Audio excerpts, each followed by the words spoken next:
안녕하세요. 전 오늘 사연을 쓰면서 많은 각오를 하고 시작했답니다. 저희 집안일에 대해 어딘가에 상세히 적어 보낸다는 것이 조금 망설여지긴 했거든요. 원체 제가 성격이 잘 긴장하고 다른 사람들 앞에서 말하는 것도 조금 어려워하는 성격이거든요. 그래서 부담감을 안고 쓰는 것보단 가벼운 마음으로 시작하는 게 좋을 것 같아 최대한 마음을 비우고 쓰려 합니다. 다른 청취자분들 이야기를 들어보면 당당하게 시어머니에게 받아치거나 사이다 복수를 날리는 사연들도 많은데요. 저 역시 참은 세월이 길었기에 마지막에 남편과 이혼하기 전엔 아주 사이다 맛 복수를 선사해주고 왔답니다. 반전도 있고 흥미진진한 이야기이니 선배님들께서 끝까지 들어주시고 좋은 말씀 한마디씩 해주셨으면 좋겠습니다. 제 인생엔 2명의 원수가 있답니다. 바로 이제 전 남편이라고 불러야 할 남편과 시어머니였어요. 시어머니와의 고부 갈등은 어느 집이든 다 있다고 하지만 제 경우엔 특히 더 힘들었던 것 같습니다. 왜냐하면 가장 제 옆에서 저를 지켜주고 지지해 주었어야 할 남편부터가 아주 몹쓸 놈이었거든요. 지금 생각해도 저는 결혼 생활이 참 불행했다는 생각이 듭니다. 주변을 보면 인생의 초년운이 좋지 않으면 결혼을 해서 행복해지는 친구들도 많던데 저는 그러지 못했다는 게 아쉽습니다. 저는 친정 부모님을 일찍이 잃고 큰아버지 밑에서 자랐는데요. 큰아빠와 큰엄마는 저를 사랑으로 키워주시긴 했지만 아무래도 그 집 형제들과 함께 집을 써야 하는 것, 함께 생활을 해야 하는 것에서는 나름의 어려움이 있었습니다. 눈치가 보였죠. 제 부모도 아니고 제 형제도 아닌 사람들 곁에서 가족인 척, 눈치 안 보는 척, 밝은 아이인 척 하는 게 저한테는 힘들더라고요. 더군다나 사춘기인 시절 제가 얹혀 사는 처지라는 걸 알고는 그걸 악용해 놀리는 반 친구들이 몇 있었습니다. 지금은 까마득해 이름도 기억이 잘 안 나지만 그 친구들 때문에 청소년기엔 나름의 방황도 많이 하고 굉장히 어두웠답니다. 특히나 외모적인 부분도 한몫했을 거예요. 제가 앞머리를 내리고 다녔었는데 길게 눈 앞까지 내렸었거든요. 아무래도 어두운 성격에 머리까지 처녀귀신처럼 내리고 다니니 저에게 쉽사리 다가올 반 친구나 선생님들이 없었죠. 누군가 저에게 먼저 손을 내밀어줬다면 좋았을 테지만 그걸 바라지도 않을 만큼 저는 너무 어둡고 축축한 정신 상태에 놓여 있었습니다. 얼른 독립해서 큰아버지 품 안에서 벗어나야겠다는 생각만 들었죠. 큰아버지는 제게 뭐든 필요하면 말씀하시라곤 했는데 저는 그 말이 부담스러웠습니다. 오히려 폐만 키치는 것 같았어요. 제 요구로 인해 큰아버지께서 돈을 더 써야 한다면 이미 얹혀 사는 군 식구 주제에 너무 과하다는 생각이 들었죠. 큰아버지는 종종 이런 말씀을 하시곤 했습니다. 술이 조금 들어간 저녁 제가 안 됐다고 생각이 들었는지 저를 불러 한마디 하셨는데 그날따라 큰아버지의 목소리는 한껏 낮아 있었습니다. 미영아, 나는 네가 참 안쓰럽다. 너무 독해지지 않아도 된다. 항상 너를 믿는 우리가 있으니까. 그저 너는 아이처럼 살아도 돼. 투정도 부려도 되고. 아니에요. 제 일은 제가 알아서 할 수 있어요. 우리가 불편하니? 한가족인데 뭐 불편할 게 있어. 내 동생이나 재수씨나 나한텐 정말 소중하고 귀한 사람들이었단다. 너를 할머니 집에 보내지 않고 우리가 키우겠다고 결정한 것도 모두 내가 너를 가족으로 받아들이기 위해서였어. 너한테 안전하고 너를 지지해 줄 수 있는 가정을 주고 싶어서였어. 나는 조금 속상하구나. 할 말 끝나셨으면 들어가 봐도 될까요? 피곤해서요. 저는 질풍노도의 사춘기 여자아이였습니다. 큰아버지의 말이 귀에 들어올 리 없었죠. 지금도 제가 했던 말이나 행동을 생각하면 가슴이 참 아픕니다. 여기서 저희 부모님에 대한 말씀을 안 드릴 수가 없는데요. 제가 아주 어렸을 적 저희 친아버지는 자동차 사고로 세상을 떠나고 말았다고 들었습니다. 엄마는 그 후 우울증으로 고생하시다 실종이 되셨고요. 당시 친정아버지와 제가 함께 차에 타고 있었는데 친정아버지는 병원에 도착하기 전 이미 이 세상 사람이 아니었는데 저만 어떻게 간신히 살아남았다고 해요. 의사들은 그것을 모두 기적이라고 말했고요. 하지만 당시만 해도 저는 그것을 기적이라 생각하지 않았습니다. 차라리 아빠와 같이 죽었더라면 이렇게 살아서 고통받을 일 같은 건 없었을 텐데 왜 살아서 나는 고통을 받는 걸까? 이런 부정적인 생각만 가득했죠. 그것을 큰아버지께서는 안타까워하시며 저런 말씀을 하신 걸 테고요. 그러다 집안에 큰일이 터지고 말았습니다. 큰아버지가 저희 아버지가 돌아가신 방식과 똑같이 사고로 세상을 뜨고 마신 거예요. 큰엄마는 오열을 하시다 그만 장례식장에서 기절을 하고 마셨고 저 역시 눈뜨고도 믿을 수가 없었습니다. 제 뾰족하고 모난 성격 때문에 누군가 저에게 사랑을 주려 할 때 그것을 가차없이 밀어내려 했던 것이 너무나 후회되고 과거 그랬던 제 자신을 용서하기가 힘들었습니다. 장례식장에서 큰아빠에게 얼마나 미안했는지 모릅니다. 그 후 저는 성격이 조금 바뀐 것 같아요. 누구를 봐도 살갑게 다정하게 대해주려고 먼저 말을 붙인다거나 어색하지 않은 분위기를 만들려고 노력했죠. 사람들은 제 노력을 알아봐주고 다가와 주었습니다. 처음에는 어려웠지만 놀랍게도 사람들을 받아들이고 나니 제 삶에도 여유가 생겼어요. 큰엄마와 사촌들과의 사이도 좋아졌습니다. 성인이 되고 일을 해서는 몸이 아프신 큰엄마를 사촌들보다 제가 더 살뜰히 챙긴 덕에 동네 어르신들에게 제가 딸이 아니냐는 민망한 칭찬까지 듣곤 했죠. 큰엄마도 제게 항상 고마워하셨고요. 그리고 그 시기에 남편을 만났고 시어머니를 만나게 되었죠. 미영 씨 인생사를 듣고 보니 정말 내 인생은 너무나 쉽고 가벼웠다는 생각이 드네요. 지금 내가 누리고 있는 것들 하나도 감사하게 생각할 줄 몰랐다는 생각도 들고요. 미영 씨, 내가 지금 어떻게 위로해줘야 될지 잘 모르겠지만 나는 그저 밝고 환한 미영 씨가 잘 회복됐으면 좋겠어요. 필요하다면 내가 언제든 옆에 있어줄 테니 연락해요. 남편은 제가 자주 가는 죽집의 사장님이었는데 단골이 되면서 조금씩 친해진 상황이었습니다. 속 얘기를 할 기회가 있어서 대화를 나눴던 자리에서 남편이 그렇게 말을 하는데 눈물이 절로 흐르더군요. 울고 싶어도 울 수 없던 답답한 찰나 남편이 기가 막힌 타이밍에 등장해 그 역할을 해준 거죠. 저는 그날부로 남편이 마음에 들었고 결혼까지 속전속결로 이어졌습니다. 시어머니 역시 초반엔 무척 좋은 분이셨습니다. 우리 아들에게 이야기 들었어. 우리 아들이 미영이 너 데려오면서 인생사가 무척 아련한 친구라고 하더구나. 어떻게 고아로 자라 그런 일까지 다 겪고 자랐던 거니? 나는 우리 미영이가 참 대견하고 기특하더구나. 이제 우리 집 식구가 됐으니까 마음껏 투정 부리고 나를 엄마로 생각하며 지내. 필요한 건 뭐든 지원해주마. 알았지? 네, 어머님 감사합니다. 어머니께서 해주신 그 말씀 저희 큰아빠가 살아생전 해주신 말씀이라 더 와닿네요.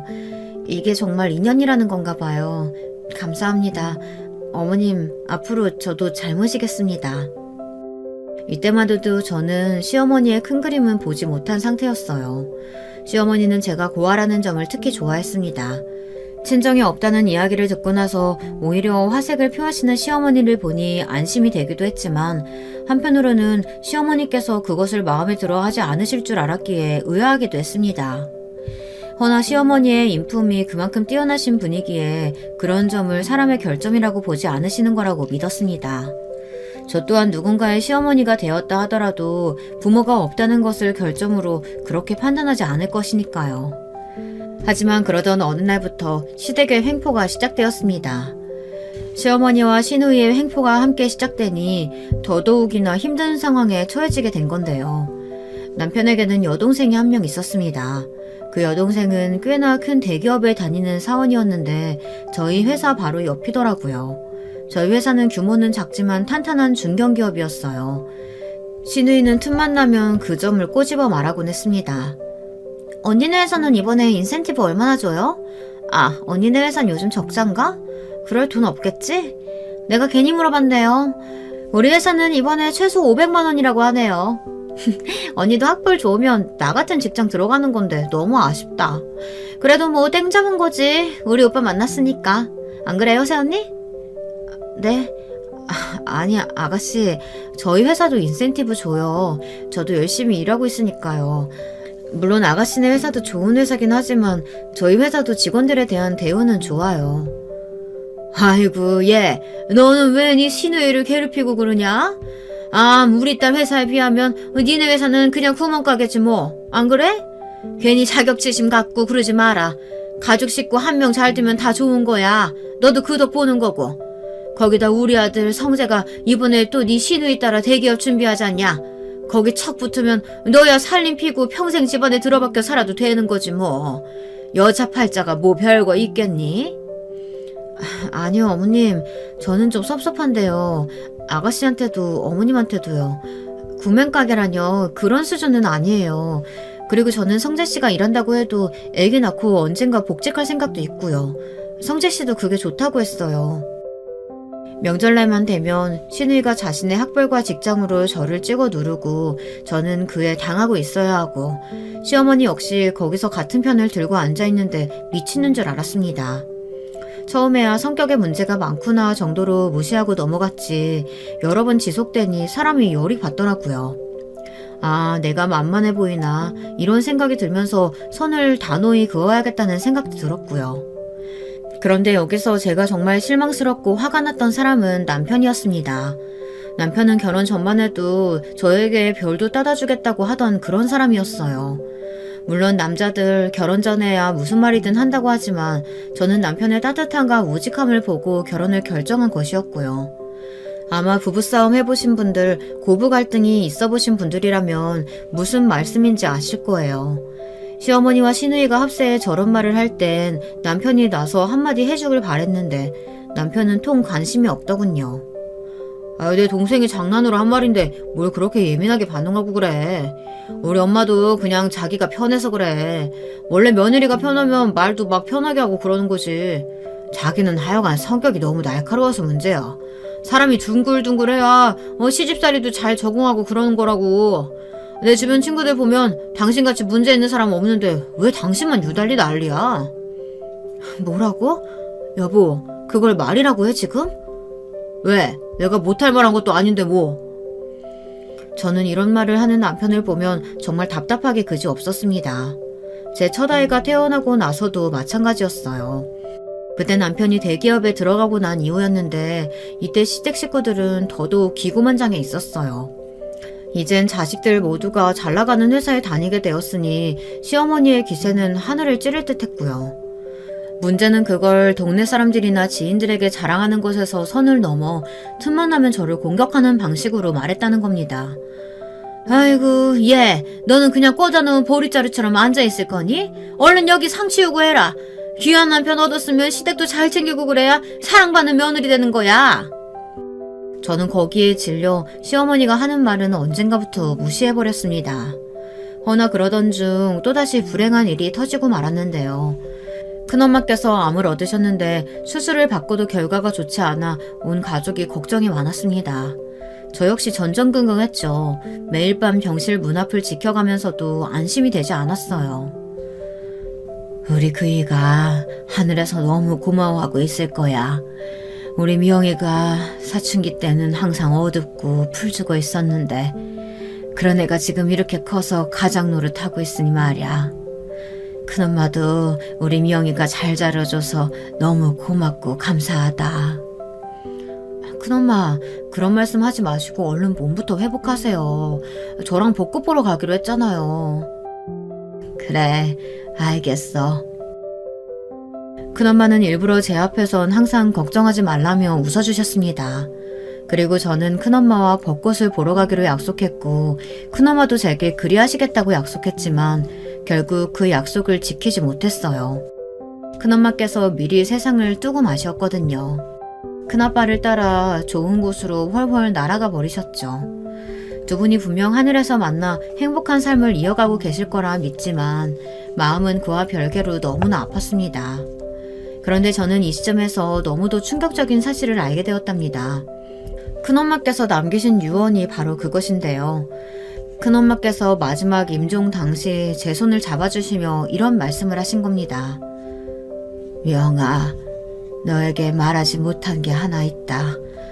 그이가 떠날 때 말해야 할까 많은 고민을 했는데 이젠 정말로 말해야 할 것 같구나. 지금이 아니면 너한테 영영 말할 기회를 놓칠 것 같아. 네? 그게 무슨 말씀이세요? 너의 친엄마에 대한 사실이야. 사실은... 큰엄마는 계속 말씀을 망설이셨습니다. 숨을 헉헉대는 와중에도 너무나 망설이고 있는 흔적이 엿보였죠. 저는 큰엄마의 손을 꼭 잡으며 말해달라는 애절한 눈빛을 보내었습니다. 혹시 회견아 제가 바라였던 기적이 있을까 해서 말입니다. 네 친어머니 살아계신다. 저는 이 한마디에 심장이 쿵 하고 떨어졌습니다. 그저 돌아가신 줄 알았던 친어머니가 살아계시다니. 큰엄마 진짜예요? 저희 엄마가 살아계신다고요? 그럼 왜 저를 맡기신 거예요? 너희 엄만 형편이 무척 안 좋았어. 너를 키울 환경이 전혀 안 됐거든. 사고로 눈을 다치게 되었는데 그 후로 너를 우리 집에 맡겨놓곤 부탁을 했단다. 그냥 자신이 실종된 걸로 해달라고. 말해줄 수 있는 기회가 몇 번이나 있었지만 네 엄마가 그때마다 통사정을 하는 바람에 알려줄 수가 없었단다. 미안하다 애야. 그래도 네 엄마가 너를 얼마나 생각했는지 몰라. 늘 내게 소식도 묻고 한바탕 울고 가곤 했단다. 어떻게 큰엄마네서 오랜 시간 살아오면서 그 사실을 모를 수 있었냐 물으시겠지만 저는 큰엄마 큰아빠의 말을 한치의 의심 없이 받아들였기 때문에 알아볼 생각조차 하지 않았습니다. 그리고 막상 저희 친엄마가 무척이나 아프셔서 그 때문에 저를 돌보지 못하셨다는 걸 알게 되자 저는 엄마를 만나러 가고 싶었습니다. 당장이라도 엄마를 만나 엄마의 얼굴을 보고 끌어안고 보고 싶었다고 말도 하고 싶었죠. 저는 큰엄마를 보내고 난 후 당장에 엄마가 있는 곳으로 달려갔고 그렇게 엄마를 처음 만나게 되었답니다.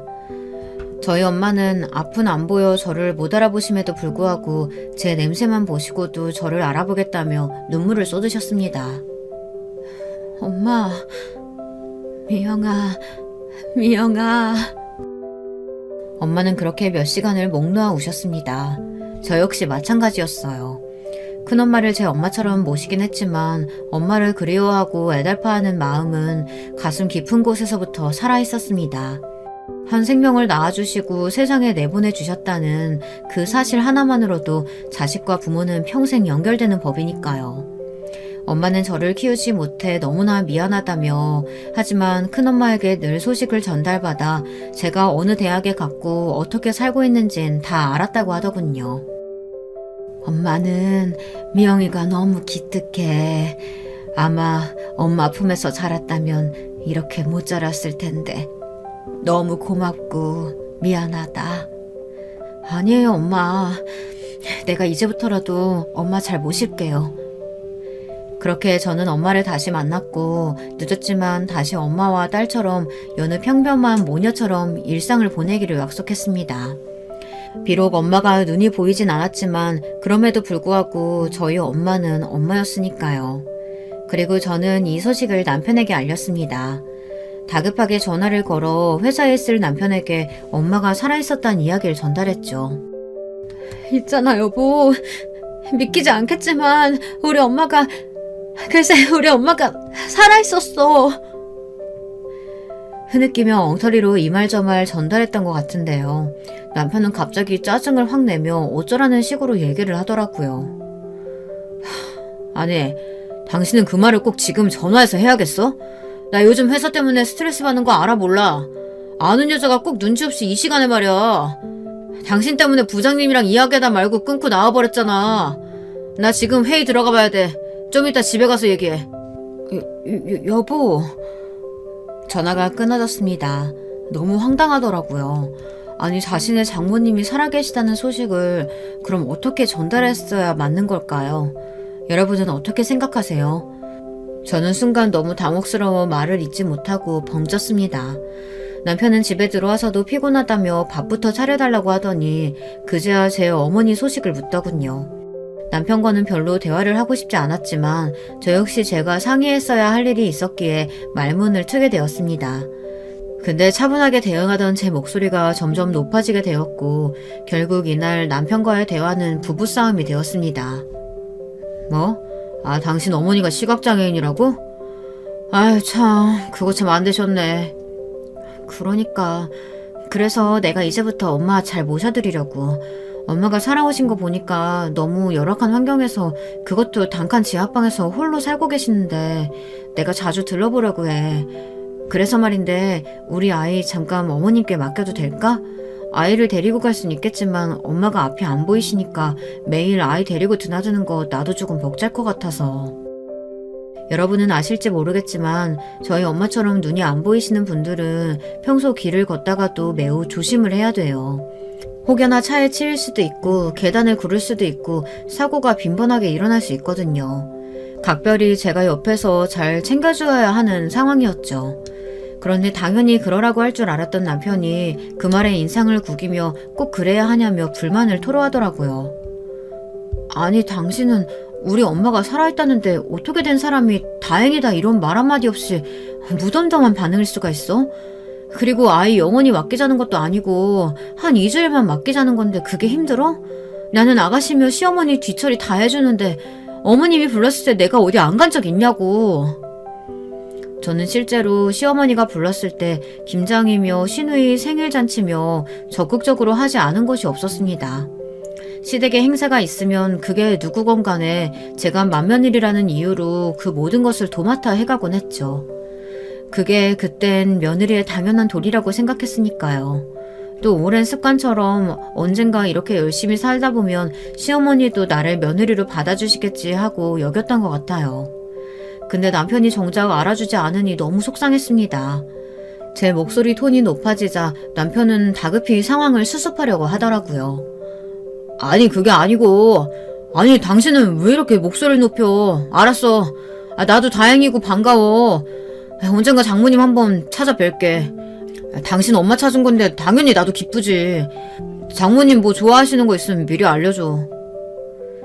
남편은 시어머니가 허리가 요즘 많이 아파서 애 맡기는 게 조금 난처했다는 거라면서 해명했지만 저는 이미 기분이 상했던지라 듣지도 않고 방문을 닫아버렸네요. 남편의 말이 그저 모두 변명에 불과하다는 걸 알고 있었거든요. 남편은 그저 자기 어머니가 고생하는 게 싫고 그렇다고 아이 봐주는 이모님을 쓰자니 그건 돈이 아까워 싫은 거였어요. 그런 남편의 심보를 훤히 알고 있던 저로선 더더욱 남편에게 정이 떨어졌습니다. 여러분들도 같이 살 부대끼고 사는 사람에게 정이 떨어지면 어떤 기분인지 아실 거예요. 세상 사는 게 굉장히 덧없고 의미 없는 기분이죠. 때론 굉장히 우울해지기까지 하고요. 그런데 여기서 더 가관인 일이 생겼습니다. 바로 시어머니로 인해 터진 사건인데요. 그나마 시댁 식구 중 가장 이성적이었던 시아버지께서 저희 어머니가 살아계시다는 소식을 듣고 그럼 좋은 일이 생겼으니 다 같이 불러 모아 모임을 갖자고 하시더군요. 저는 내심 반가웠습니다. 그런 부부까지 소상히 챙겨주실 거라고는 기대하지 않았는데 감사한 마음도 들었고요. 아버님께 너무 감사하네. 아버님이 우리 엄마까지 이렇게 생각해 주실 줄 몰랐는데 아무래도 사돈이 생긴 거라서 반가우신가 봐. 그런가 보지 뭐. 건성인 남편의 말투가 거슬리긴 했지만 일단 저는 정해진 날짜에 저희 엄마를 모시고 시댁으로 향했습니다. 그리고 거기서 일이 터지고 말았죠. 그날은 시누이도 시매부와 함께 참석하는 날이었는데요. 시누이는 저희 엄마를 보자마자 시각장애인을 처음 본 티를 팍팍 내며 불쾌한 질문들을 던졌습니다.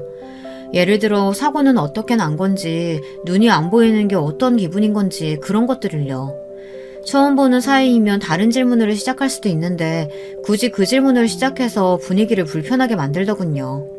그리고 이어 저를 비꼬는 익숙한 패턴의 말을 늘어놓았습니다. 저는 장애인 처음 봐서 궁금한 게 너무 많거든요. 무례하게 들이셨다면 죄송해요. 그나저나 저희 새언니가 잘해줘요? 오빠한테 듣기로는 무지 잘해준다고 하던데. 매일 집 드나든다고요. 아, 네. 우리 딸이 정말 잘해주네요. 그러게요. 근데 그것 때문에 우리 오빠가 밥을 못 챙겨 먹는다고 하네요. 오죽하면 어제는 저희 집에 와서 밥 먹고 가겠다고 하더라고요. 아이고, 저런, 그래요? 우리 애 말은 다르던데. 밥 다 차려놓고 나왔다고 하던데. 그만해라. 좋은 날 그게 무슨 질문이니? 시아버지가 중간에 시누이를 맡긴 했지만 저희 엄마의 얼굴이 순식간에 난처해졌습니다. 시어머니 얼굴은 똥 씹은 얼굴이 되었고요. 시어머니는 눈짓으로 그게 사실인지 추궁하는 것 같았어요. 저는 침이 꼴깍 삼켜졌죠. 기어이 시어머니는 식사가 끝나고 나서 저를 안방으로 부르시더라고요. 그리고선 신문처럼 사실인지 솔직하게 말하라며 몰아붙이셨습니다. 문제는 저희 친정엄마가 다 들을 수 있는 거리에서 저를 대차게 꾸짖으셨다는 겁니다. 너 그게 정말이냐? 우리 아들 밥도 안 챙겨준다고? 아니 네 엄마 찾은 건 기쁜 일이지만 그렇다고 해서 중한 밥을 안 챙겨주는 게 말이 되니? 네 가족은 남편이야. 엄마가 아니고 무엇보다 네 남편이 우선이라고. 얘가 우선순위를 잘못 둬도 한참을 잘못 뒀네. 너 말해봐라. 아니에요. 저는 남편 밥 다 차려놓고 나왔어요. 그 사람이 반찬 투정이 심해요. 싫어하는 반찬은 안 먹으려고 하는데 제 딴엔 그의 건강 생각해서 차려놓은 반찬들이라 냉장고에 넣어놓고 나왔어요. 아이고 말은 청산유수네 이게. 야, 너 이제 고아에서 탈출했다 이거냐? 어? 네 시애비가 네 친정엄마 불러 잔치까지 열어주니까 네가 뭐라도 된 것 같아? 응? 내가 고아를 며느리로 받아준 게 얼마나 대단한 일인지 네가 아직도 감이 안 오는가 본데 사람들이 나한테 뭐라고 했는 줄 아냐? 내가 부처라 그랬다. 어? 내가 고아의 며느리를 딸처럼 받아주고 생각해준다고 했더니 다들 나보고 부처래. 우리 아들이 뭐 아쉬워 너한테 주냐고 말이야. 저는 여기서 또 한 번 기가 막혔습니다. 저희 친정엄마가 있는 곳에서 수치심을 주는 것도 모자라 고아에서 탈출했다는 표현을 노골적으로 쓰는 건 너무 비상식적이지 않나요? 저는 고아라는 말에 순간 피가 거꾸로 솟는 것이 느껴졌습니다. 더군다나 제가 마치 유세를 부린다는 식으로 몰아가는데 전 남편에게 할 수 있는 배려는 최대한 다 하고 있어 그래서 더 억울했어요. 그때가 되니 저도 시어머니에게 할 말은 하게 되더군요. 어머님, 저도 할 말은 해야겠네요. 저 그 사람 위해 해줄 수 있는 건 다 하고 있어요. 지금이야 애 키우느라 어쩔 수 없이 전업주부 하고 있지만 집안에서 그이가 요구하는 건 다 들어주고 있다고요. 반찬만 자꾸 조미료 많이 들어간 음식 먹으려고 해서 제멋대로 한 것뿐이에요. 그게 잘못된 건가요? 그리고 자꾸 고아란 말씀 이제 그만 빼주세요. 저희 친정엄마 욕보이지 마시고요. 얘가 보자 하니까 너 네 엄마라고 친정엄마 편 들고 싶나 본데 근데 어차피 장애인이고 눈도 안 보이는 양반 이제 와 엄마라고 생각하고 싶디? 나는 네 걱정은 안 해. 우리 아들이 걱정되지. 괜히 장물하시고 챙기가 만들고 고생할 거 생각하면 내 눈앞이 다 캄캄하다. 그리고 너도 잘 생각해봐라. 그래봤자 자기 살기 힘들다고 너 버린 양반 아니냐? 뭐라고요? 지금 말 다 하셨어요? 저는 이때 너무 충격적이어서 손을 덜덜 떤 채로 시어머니에게 고함을 지르고 말았습니다. 밖에 있던 시아버지가 다급히 들어와 시어머니에게 무슨 일이냐 호통을 치셨고요. 시어머니는 며느리가 자기한테 대든다며 시아버지에게 마치 어린 소녀처럼 이상한 꾀를 부렸어요. 저는 저대로 너무 속이 상해 그만 그 자리를 나가고 말았습니다. 밖으로 나가니 친정엄마가 어디를 응시하는지 모를 표정으로 조용히 소파에 앉아 계셨는데 엄마를 보니 더 울컥하더라고요. 저는 엄마의 손을 잡아 끌고 나왔고 나오자마자 그만 숨쉬듯 미안하다는 말을 내뱉어 버렸네요. 그날 엄마가 상처받았을 걸 생각하면 저는 죄스러웠습니다. 제가 상처받은 것보다 엄마가 상처받았을 게 더 마음에 남았죠. 하지만 엄마는 달랐습니다. 시어머니에게 제가 그런 대접을 받고 있었다는 것이 모두 자신 때문이라고 생각하시는 듯 했습니다. 미영아, 엄마가 눈만 보였어도 네가 그런 말은 듣지 않을 텐데 미안하다. 근데 내가 나 살기 편하자고 너 버린 건 아니야. 그건 알지? 그럼 당연히 알지. 시어머니 말 하나도 신경 쓰지 마. 원래 말을 저렇게 나쁘게 하셔. 엄마가 상처받지 않았으면 좋겠어. 하지만 엄마는 그 이후로 연락이 잘 되지 않았어요. 저는 그런 엄마 걱정에 빠져 사는데 남편은 여전히 이 일에선 아주 멀리 떨어져 관망하고 있었고요. 저는 단단히 결심했습니다. 더 이상 못된 말하는 시댁 구석에 휘둘리지 않고 내 삶을 살아나가겠다고요. 그것이 저를 지키는 방법이었습니다. 당신은 내가 무슨 말을 듣든지 간에 어떠한 관심도 없는 사람이네. 그럼 나도 똑같이 해야지. 나 이제 시댁 일에 빠질 거야. 어머님이 뭐라고 하든 간에 가지 않을 거라고. 그렇게 알아도. 뭐? 아, 또 삐졌어? 참 당신도 어지간하네. 아, 그래 마음대로 해라. 나도 이제 당신과 엄마 사이에서 일어나는 일 알고 싶지도 않고 듣고 싶지도 않아. 아, 둘이 알아서 해. 당신 하고 싶은 대로 하라고. 남편은 제 마음대로 하라며 자기는 신경 쓰지 않겠다고 하더군요. 저는 그 후 시댁과는 연을 끊듯 생활을 이어갔어요. 시어머니가 난리를 치면 한 귀로 듣고 한 귀로 흘리고 집까지 쫓아오면 문을 열어주지 않는 방법까지 썼습니다. 시어머니는 저를 못된 년이라며 저희 친정엄마를 빼닮은 재수없는 팔자가 자기 집에 들어왔다고 신나게 욕을 해댔습니다. 너무도 듣기 상스럽고 천박한 욕이었네요. 어머님, 그만 돌아가 주세요. 제발요. 내가 너를 며느리로 들인 게 처음부터 잘못된 일이다. 두고 봐라. 내가 너 아주 두고두고 후회하게 만들어줄 거야. 어머님, 소리 질러봤자 달라지는 건 없어요. 전 앞으로 어머님 며느리 아니에요.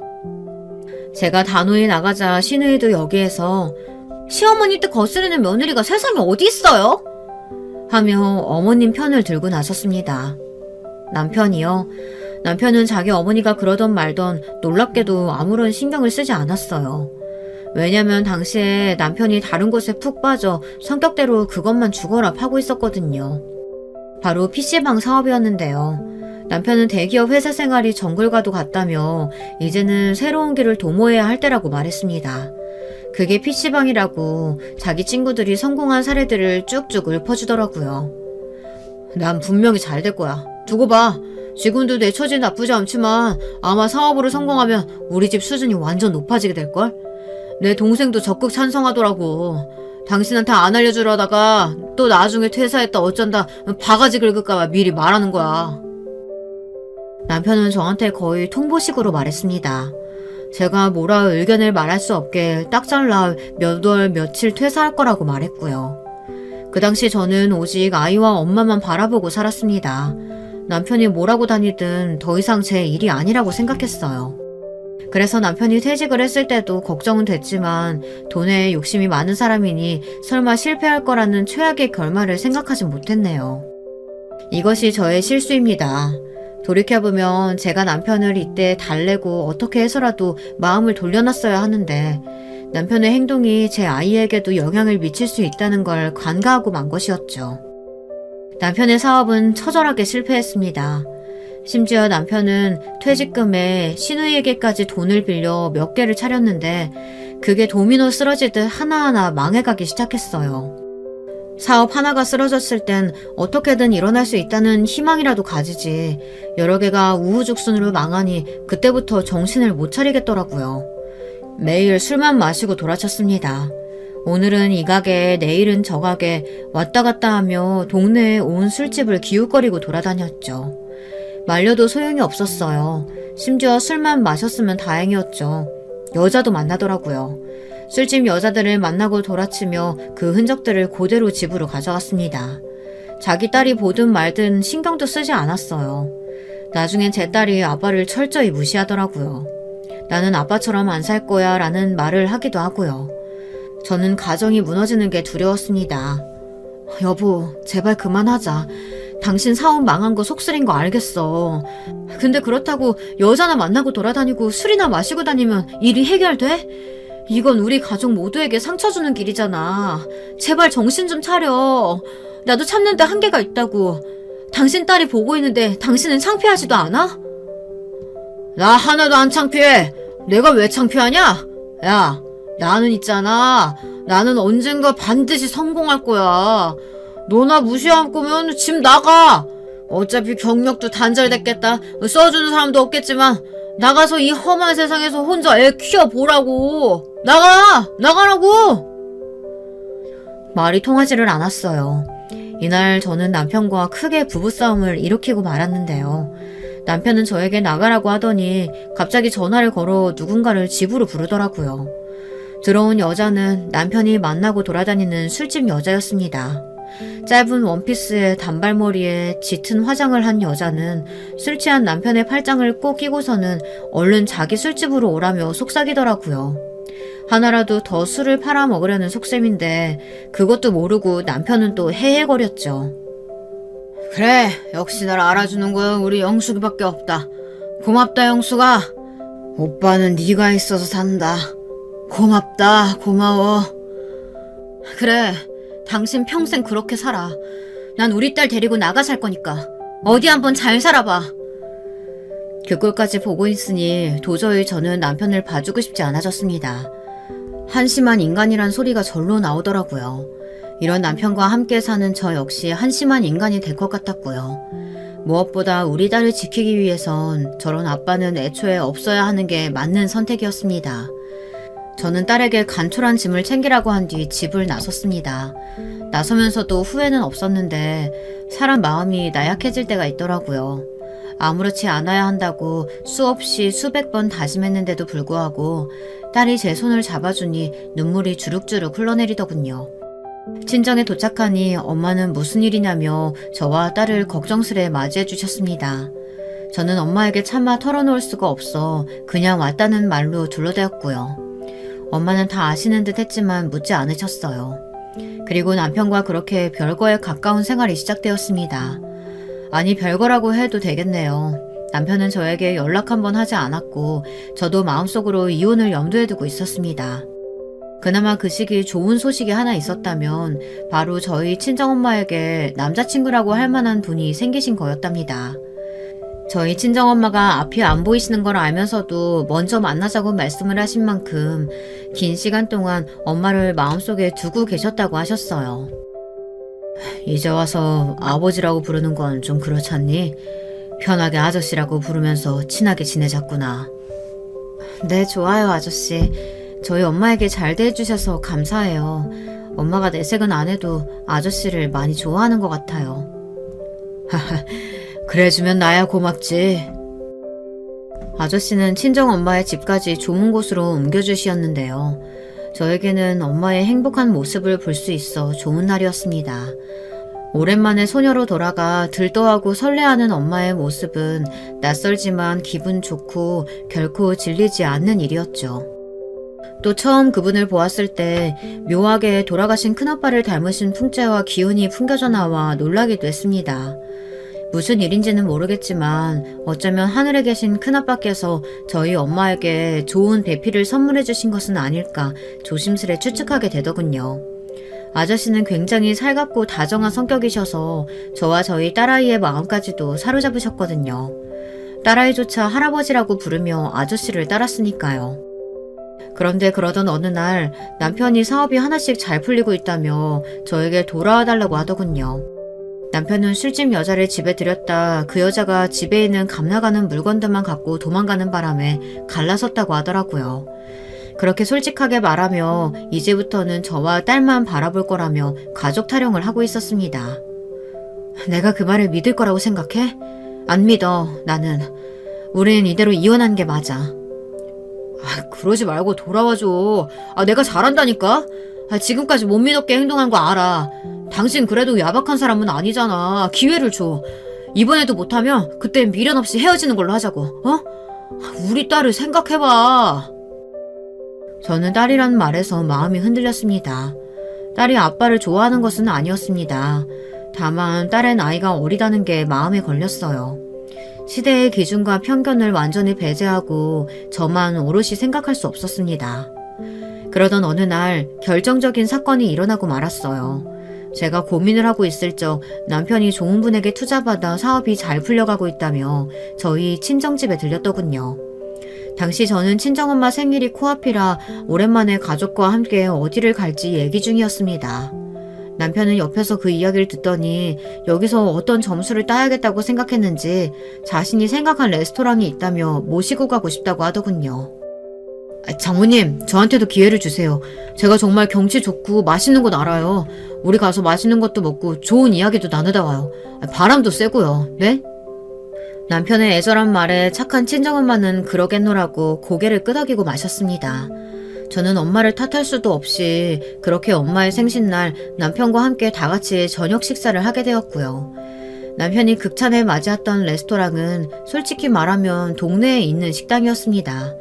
레스토랑이라고 말할 수도 없을 만큼 1인당 10,000원을 넘지 않는 식사들이었어요. 그걸 두고도 남편은 장모님, 저 아니면 누가 이런 거 데려오겠어요. 안 그래요? 제가 요즘에 사업도 잘 풀려가고 있으니까 그러니까 데려온 거라고요. 아, 그나저나 장모님 남자친구 생겼다고 들었는데 이제 같이 사신다면서요? 저한테 장인어른도 생기는 거네요. 여보, 장인어른도 소개시켜줘. 같이 식사 한번 하게. 라고 말하는데 남편의 말이 뻔뻔스러워 대꾸도 하지 않았습니다. 심지어 저희 엄마는 위가 좋지 않아 면을 잘 소화하지 못하는데 남편은 굳이 면 요리가 맛있다며 엄마 몫으로 파스타를 주문하는 바람에 한 그릇도 제대로 먹지 못했습니다. 전 엄마의 생일이 이렇게 망쳐지니 마음이 속상해지고 있었죠. 그러던 중 선물을 건넬 시간이 다가왔는데요. 저는 이날 사실 남편을 시험할 생각으로 한 가지 준비해 두었습니다. 바로 남편이 필요하면 쓰라고 준 카드, 그것으로 엄마의 가짜 생일 선물을 준비한 겁니다. 물론 엄마의 진짜 생일 선물은 따로 제 돈으로 준비해 두었고요. 저는 케이크 촛불을 함께 분 후 선물을 주는 시간이 오기만 기다렸어요. 내심 이 시간을 남편과의 이혼에 대한 결정을 할 수 있는 마지막 시간이라고 생각했습니다.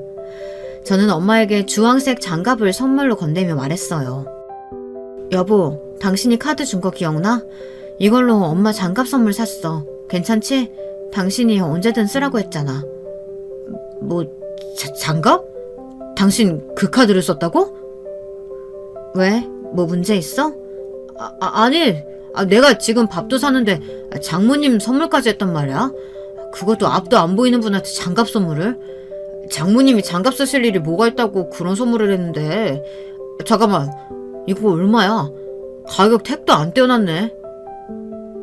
남편은 상상 외의 반응을 보이기 시작했습니다. 장갑의 가격을 확인하고는 5만 원이란 글자가 보이자마자 완전히 이성을 잃은 듯한 사람이 되어서 버럭버럭 소리를 지르더라고요. 저는 이날의 남편을 아직도 잊을 수가 없습니다.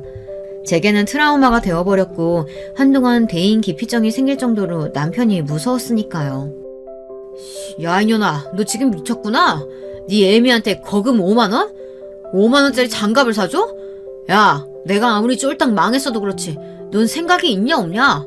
나도 우리 엄마한테 5만 원짜리 장갑은 안 사줘봤다고. 너 죽고 싶어? 아빠, 그만해. 남편은 딸의 외침에도 아랑곳 않고 순간의 화를 못 참고 손을 들었습니다. 그 순간 엄마의 모습이 보였습니다. 엄마는 앞이 보이지 않아도 무슨 일이 일어나고 있는지 알 수 있으셨어요. 바로 남편의 손을 막으려고 허둥지둥 하시는데 그때 저는 눈을 꼭 감았습니다. 그때였습니다. 그만하게 자네. 지금 뭐 하는 건가? 사장님이 여길 어떻게... 하지만 그 순간 들어온 엄마의 새 남자친구, 남편이 장인어른으로 깍듯이 모시겠다고 한 그분이 들어오며 분위기는 반전되었습니다. 남편은 아저씨를 보자마자 허둥지둥 대더니 갑자기 극존칭을 쓰며 당황스러워 하더군요. 그제서야 저는 남편과 아저씨가 어떤 사이였는지 알 수 있었고 이 모든 것이 신의 계획 아래 있었다면 이보다 놀라운 우연은 없을 거라 생각했답니다. 내가 우려다는 마음에 여길 오면서도 오지랖인가 했는데 오기 잘했구만. 안 그랬으면 무슨 험한 꼴을 당할 뻔했어. 미영아, 너 괜찮니? 아저씨, 저는 괜찮아요. 괜찮다고 말하면서도 제 손은 아직 떨리고 있었습니다. 그리고 아저씨의 입을 통해 전말을 알게 되었죠. 알고 보니 남편은 지인분을 통해 아저씨를 알게 되었고 사업 자금을 빌려갔다고 합니다. 아까 여러분들에게 미처 말씀드리지 못했지만 아저씨는 건물을 몇 개 가지고 계신 자산가였거든요. 주변 사람들에게 돈을 투자하고 빌려주시기도 하는데 그 중에 남편이 있을 줄은 몰랐습니다. 아저씨는 남편이 하도 간절하게 부탁하길래 한번 속는 심정으로 돈을 빌려줬다고 하시며 차분히 설명을 이어가시더라고요. 남편은 쩔쩔매고 있었고요. 죄송합니다, 사장님. 제가 제 와이프가 사장님과 인연이 있을 줄은 몰랐습니다. 제가 너무 경솔했어요. 그죠? 여보, 무슨 말을 좀 해줘. 내가 사장님에게 정말 큰 빚을 졌거든. 우리 사장님 아니었으면 나 지금 이렇게 일어나지도 못했을 거고. 말은 똑바로 하게. 자네가 일어나긴 뭘 일어나? 겨우 작은 가게 하나 살려놓고 그깟 돈 속냄새 치고 주긴 했지만 자네 같은 사람에게 선처 베풀어주고 싶지 않네. 이 아이는 내가 사랑하는 사람의 딸이니 내 딸이나 마찬가지야. 미영아, 전에 이혼 고민한다고 했지? 지금 내 의견 말해줘도 될까? 나는 이혼했으면 좋겠다. 이런 놈과는 애초에 상종을 하지 말았어야 돼. 너에겐 하등 도움이 안 될 쓰레기다. 네, 그러니까요, 아저씨. 저도 같은 생각이었어요. 남편은 다급하게 울부짖었지만 저는 그 이후 속전속결로 이혼 소송에 들어갔습니다. 위자료도 두둑히 받았고 당연히 양육권은 저에게 왔고요. 아저씨가 좋은 변호사단을 지원해주신 덕에 원하는 만큼 복수도 할 수 있었어요. 사실 남편의 경제난이 워낙에 심하다 보니 시댁도 자기 집을 팔아야 할 만큼 상황이 최악이었는데 위자료까지 주게 생겼으니 그야말로 파멸 그 자체였죠. 거기다 아저씨에게 돈도 갚아주어야 했으니까요. 시아버지에겐 조금의 미안함이 있긴 하지만 남편과는 한 공간에서 숨도 쉬고 싶지 않았으니 제 선택에 후회는 없었습니다. 그놈이 평생 지옥의 불구덩에서 나오지 못했으면 좋겠네요. 자, 이제 이로써 사연을 마무리하려고 하는데요. 제 글이 혹시 너무 악에 받쳐 있었나요? 그렇다면 죄송스럽기도 하고 부끄럽기도 한데요. 제가 속에 남편에게 쌓인 우라가 많아 그것이 정리되지 않았기에 감정이 마구잡이로 튀어나온 듯 합니다. 여러분들이 부디 너른 마음으로 양해해 주셨으면 좋겠고 선배님들이니 그러리라 믿습니다. 저보다 인생을 훨씬 곱절 사신 선배님들을 보면 어떻게 이런 인생의 질곡들을 잘 헤쳐나가셨을지 가끔은 이 사연 채널을 듣는 것만으로도 존경스러울 때가 있어요. 저 역시 지금 아저씨 회사에서 일을 하며 딸아이를 키우는 엄마로서 하루하루 최선을 다해 살아가고 있지만 가끔은 제가 이혼녀라는 것에 주눅이 들기도 하고 혹여나 나중에 딸아이 시집갈 때 나쁜 영향을 미치진 않을까 걱정이 되기도 하거든요.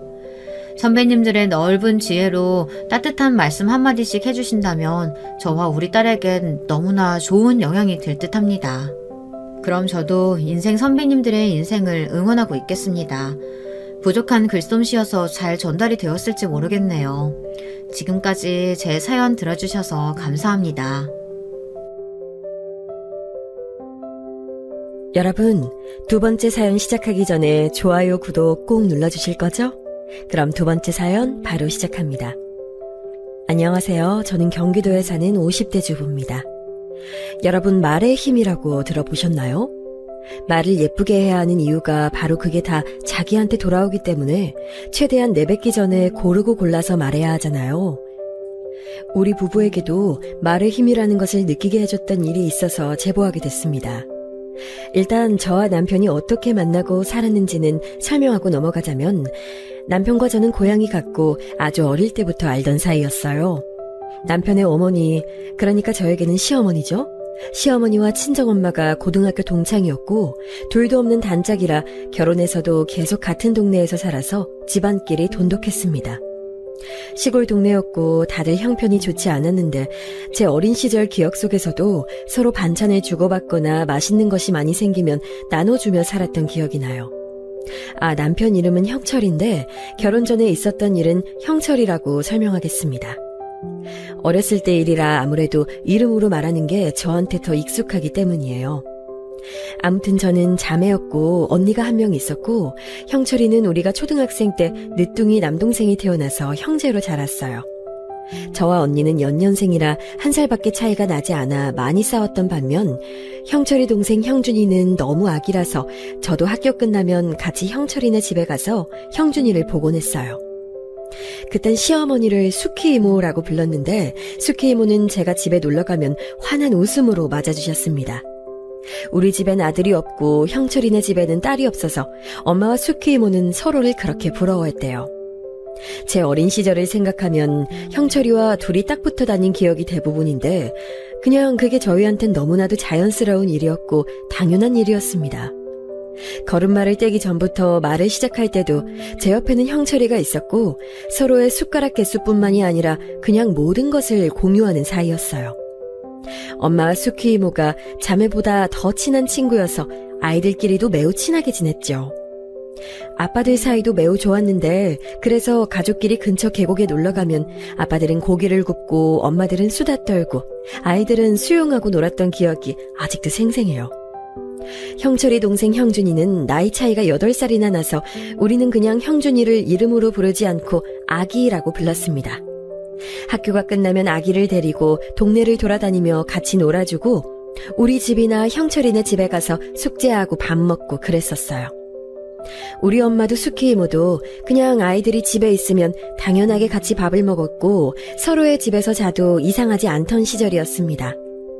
약간 성격이 새침하고 조금은 예민한 우리 엄마와 달리 수키 이모는 굉장히 다정하고 섬세했는데 그런 수키 이모가 너무 좋아서 형철이보다 수키 이모를 더 좋아했을 정도로 저는 이모네 집에 많이 놀러 갔어요. 같이 곤충도 잡으러 다니고 농사도 돕고 개울가에서 아기랑 수영도 하고 아주 즐거운 어린 시절을 보냈는데 그러다 정확히 고등학교 2학년 때 사건이 하나 일어나게 됐습니다. 저는 살면서 그날을 잊을 수가 없고 지금도 생각하면 가슴이 아파서 제대로 말을 할 수가 없는 사건이에요. 아직도 기억나는 게 엄마가 자고 있던 언니와 저를 마구 흔들며 깨웠습니다. 유독 잠이 많고 한 번 잠들면 일어나는 것을 매우 힘들어해서 아침마다 엄마와 전쟁을 치렀던 저라 짜증을 내며 왜 깨우냐고 엄마한테 화를 냈는데 엄마의 흐느끼는 말 한마디에 눈이 번쩍 떠지게 됐어요. 수키 이모랑 만식 삼촌 죽었어. 빨리 일어나. 어떡해. 뭐라고? 엄마, 그게 무슨 말이야? 지금 사고가 나서 병원에 있어. 아유, 빨리 일어나서 형철이랑 형준이랑 같이 있어줘. 너무나도 큰 충격에 저는 머리가 멍해지고 현실이 믿기지 않아 꿈인 줄 알고 볼을 얼마나 꼬집었는지 몰라요. 언니가 옆에서 재빨리 옷을 갈아입고 제 손을 끌고 나갔을 때도 저는 충격에 그럴 정신도 없어서 잠옷 차림으로 언니를 따라 나서서 병원에 갔더니 형철이가 멍한 눈으로 자는 형준이를 업고 저를 쳐다보고 있었어요. 사고 처리하러 우리 엄마와 아빠는 여기저기 뛰어다니고 있었고 형철이는 울지도 않고 얼굴이 새파랗게 질린 채로 우는 저를 오히려 달래주었습니다. 나중에 들은 바로는 수키 이모가 그날 새벽에 채소를 도매시장에 팔려고 삼촌하고 같이 차를 타고 나섰다가 도로에서 차 사고가 났는데 하필 그때 계절이 겨울이었고 눈이 너무 많이 와서 도로가 꽁꽁 얼어 있었대요. 이모 차는 트럭하고 부딪혀서 차가 뒤집혔는데 눈 때문에 잔뜩 언 도로 때문에 심하게 굴러갔고 그 자리에서 삼촌과 이모는 돌아가셨다고 합니다. 장례식장에서 형준이는 우느라 정신이 없었고 형철이는 그런 동생을 달래느라 슬퍼할 겨를도 없었어요. 너무 어린 나이에 상주 역할을 하느라 마음 잡기가 많이 힘들었을 텐데 그때의 형철이 표정은 저는 죽을 때까지 잊지 못할 거예요. 저는 어떤 말로 위로를 해야 할지 몰라서 그냥 옆에서 계속 있었는데 나중에 장례식이 끝나고 학교에 형철이가 나오지 않아서 집으로 찾아갔더니 혼자 집에서 엉엉 울고 있던 형철이의 모습을 보고 저는 그때도 아무 말 없이 안아줬어요. 너무 갑자기 돌아가셔서 믿기지 않았고 또 믿고 싶지도 않았답니다. 돌아가셨던 주의 주말에 우리 가족하고 형철이네 가족하고 같이 썰매를 타러 놀러 가기로 했었는데 이 현실을 믿을 수가 없었어요. 형철이는 너무 충격을 받아 한동안 학교를 나오지 않았는데 그게 걱정된 엄마가 계속 이모네 집에 가서 형철이와 형준이를 챙겼습니다. 수키 이모와 엄마는 오랜 친구여서 엄마는 갑자기 고아가 된 친구의 자식들을 그냥 볼 수 없다고 저와 언니를 챙기는 것보다 이모네 집에 가서 있던 시간이 훨씬 길 정도였는데 저는 하나도 서운하지 않았고 오히려 다행이라고 생각했어요. 형철이는 본인이 첫째고 동생이 초등학생이라 너무 어리니까 앞길이 막막했는지 제 앞에서 얘기하다가 울기도 많이 울었는데 그렇게 목 놓아 우는 모습을 저는 유치원 때 이후로 처음 봤을 정도였습니다. 원래 성격 자체가 단단하고 심지가 굳은 형철이라서 학창시절에 제가 주로 울고 달래주는 쪽이 형철이었는데 완전히 상황이 뒤집혀서 제가 달래주고 괜찮을 거라고 힘내라고 했었죠. 우리 엄마와 아빠는 형철이 형제가 너무 안쓰럽다고 부모처럼 많이 챙겨줬는데 그래서 형준이는 거의 우리 집에서 살다시피 했고 어릴 때부터 아기라고 불렀기 때문에 언니와 저는 그런 형준이를 많이 챙겨줬습니다. 그렇게 18살의 겨울이 지나가고 저는 19살이 됐는데 언니는 고등학교를 졸업하고 바로 지역에 있던 전문대학에 들어갔어요. 그리고 저도 졸업하고 대학에 갈지 취업할지 고민 중이었는데 형철이가 대뜸 저에게 말했습니다. 언제까지 너희 부모님께 폐를 끼칠 수도 없잖아. 나 그냥 자퇴하고 공장 들어갈래. 뭐? 야, 그래도 고등학교 졸업은 해야지. 나한테 1년 더 공부해서 뭐가 남아. 형준이 지금도 이모가 키워주는데 미안해서 어떻게 봐. 형철이는 그렇게 저한테 말하고 바로 우리 부모님을 찾아가서 자퇴하고 공장에 들어가서 돈을 벌겠다고 했습니다. 그 말을 듣고 우리 아빠는 형철이를 말리며 졸업은 하고 공장에 가라고 했는데 이미 자퇴서까지 제출하고 왔던 그를 아무도 말릴 수 없었어요. 그러면서 형철이는 우리 엄마에게 너무 죄송하지만 형준이를 딱 1년만 키워주시면 자기가 공장에서 나와서 바로 데려가겠다고 했습니다. 엄마는 그런 형철이를 보며 너무 안타깝다고 형준이는 걱정하지 말고 몸 건강히 일하고 오라고 했어요. 우리 집이 넉넉해서 저 형제를 도와줄 수 있다면 좋았을 텐데 우리 집도 사정이 좋지 않았기 때문에 사실 형준이를 맡아서 키워주는 것도 상당히 부담되긴 했거든요. 그걸 잘 아는 형철이는 연신 죄송하다고 고개를 들지도 못했는데 부모님은 저 어린애가 너무 안쓰럽다고 형철이가 돌아가고 많이 안타까워했습니다. 그렇게 형철이는 자퇴하고 구두를 만드는 공장에 들어가서 집에 오지도 못하고 일만 했어요. 가끔가다 휴가를 받아 집에 올 때는 우리 부모님과 언니와 저를 위한 구두도 가져오고 소소하게 용돈도 가져왔는데 부모님은 절대 그 돈을 받지 않으셨습니다. 형준이가 눈치 보지 않고 집에서 살 수 있게 식구들은 아주 예뻐했고 특히 엄마가 형준이를 많이 챙겼는데 수키 이모와 형준이가 유독 닮았기 때문이에요. 제가 봐도 형준이는 날이 갈수록 이모의 얼굴이 보였고 오랜 친구였던 엄마는 그걸 누구보다 잘 알고 있었죠. 어렸을 때 이미 기저귀까지 갈아줄 정도로 제 동생이라고 생각했던 형준이라 저도 참 많이 데리고 다니며 놀아줬습니다. 그렇게 고등학교를 졸업하고 형철이는 약속대로 우리 집을 찾아와서 형준이를 원래 살던 자기 집으로 데려갔어요. 그러지 않아도 된다고 차라리 돈을 더 모으라는 우리 부모님의 만류에도 이제 성인이니까 자기가 동생을 책임진다고 꾸역꾸역 형준이를 데리고 간 형철이는 공장에 여전히 다니긴 했지만 예전처럼 숙식하며 다니진 못했고 3교대로 번갈아가며 일을 했습니다. 일하는 시간이 일정하지 않아 형준이를 챙기는 것이 힘들 텐데 제가 엄마 심부름으로 집에 가면 깨끗하게 청소도 하고 열심히 형준이를 키우고 있었어요. 저는 고등학교를 졸업하고 바로 우리 고향 마을에 있던 은행에 취업해서 살았는데 퇴근하고 형철이네 집에 가면 형철이가 있을 때도 있고 없을 때도 있었습니다. 공장에 간 날은 형준이만 집에 있었고 쉬는 날이어도 형철이는 일하느라 피곤해서 자느라 제대로 얼굴을 볼 수가 없었어요. 원래는 웃음이 되게 많았는데 부모님이 돌아가시고 웃는 얼굴을 본 적이 없어서 일부러 많이 웃기려고 노력했는데 그런 노력에도 사는 게 힘들었던 형철이는 점점 말수가 없어졌습니다. 우리 엄마는 시간 날 때마다 반찬을 해서 형철이네 집에 가져다 주었는데 형철이는 그것도 미안해서 받기 힘들어했어요. 그러면 엄마는 늘 집에 와서 저에게 저렇게 착하고 성실한 것을 보니 수키 이모의 아들이 맞다 하며 하늘에 있는 이모를 그리워하셨습니다. 이모와 삼촌의 제사가 있던 날엔 우리 집 가족들이 총출동해서 형철이네 집으로 갔는데 저는 그때마다 눈물이 나와서 혼자 훌쩍였어요. 형준이도 부모님이 보고 싶다고 오는데 형철이는 그냥 아무 말도 하지 않고 표정도 없이 묵묵히 해야 하는 일을 했습니다. 그런 와중에도 제 고등학교 졸업식 때는 꽃을 들고 찾아와서 축하해 주어서 얼마나 고마웠는지 몰라요. 그렇게 2년이라는 시간이 지나고 저는 언니의 소개로 첫 남자친구를 만나게 됐습니다. 언니 친구의 오빠였는데 언니는 그때 당시 남자친구가 있어서 저한테 대신 소개해 준 거였어요. 옆 동네 사람이고 집안이 과수원을 크게 해서 돈이 많다고 언니가 무조건 만나보라고 해서 얼떨결에 만나게 됐습니다. 직접 보니까 얼굴도 나쁘지 않고 성격도 시원시원하고 자신있게 행동해서 저도 그 오빠가 마음에 들었어요. 그렇게 몇 달을 사귀었는데 그 오빠가 치명적인 약점이 하나 있었는데 술을 너무 좋아해서 친구들 모임이 많았고 심지어 술에 취하면 흔히 말하는 개가 된다는 점이었어요.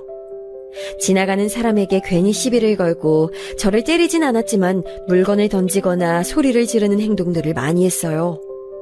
본인이 술을 잘 마신다고 하길래 잘 취하지 않는 사람이구나 생각했더니 전혀 아니었고 사귀는 내내 술을 안 마신 날을 세는 게 더 빠를 정도였습니다. 뭐 자기가 조절할 수 있고 행패를 부리지 않으면 누가 술 마신다고 뭐라 하나요? 그게 아니라서 당황스럽고 또 한편으론 무서웠습니다. 저는 그 오빠를 보면 예전에 초등학생 때 친하게 지내던 미영이가 생각나는데, 미영이 아버지가 평소에는 멀쩡하다 술에 취하면 그렇게 동네 사람들에게 시비를 걸고 다녔거든요. 나중에는 미영이 어머니까지 때려서 어머니가 친정으로 도망가서 미영이가 엄마 보고 싶다고 학교에서 울기도 했습니다. 그런 모습들이 생각나며 도저히 만날 수 없다고 판단해서 언니한테 말하니까 언니도 놀라면서 자기는 그런 걸 전혀 몰랐다고 헤어지라고 하더라고요. 친구는 멀쩡했고 언니한테도 자기 오빠가 술 마시면 개가 된다는 사실을 전혀 알려주지 않았다고 합니다. 언니 말대로 그 오빠한테 가서 그만 만나자고 했더니 막 저한테 화를 내며 헤어질 수 없다고 돌변해서 목에 핏대를 세우며 소리를 질렀습니다.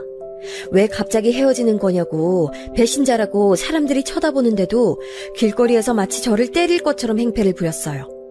저는 너무 무서워서 그 길로 바로 우리 동네로 왔는데 그 오빠가 저를 따라오는 거예요. 버스를 타고 도망가고 있었는데 달리기로 버스를 따라오는 그 오빠를 보고 미쳤다고 하며 오들오들 떨며 집으로 왔습니다. 같은 버스에 타 있던 아주머니들이 저 사람 도대체 뭐냐고 저한테 돈 받고 갚지 않았냐고 물어볼 정도였어요. 평소에 저를 집으로 데려다 주느라 오빠는 우리 집을 알고 있었는데 저러다 개가 된 채로 우리 집에 와서 저와 가족들을 해코지할까봐 너무 무서웠어요.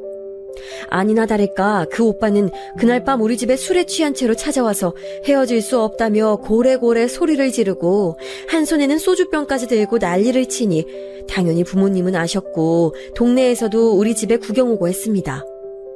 아빠가 나서서 아무리 좋은 말로 타일러도 듣지를 않아 고통스러웠는데 그때 마침 형철이가 우리 집에 왔어요.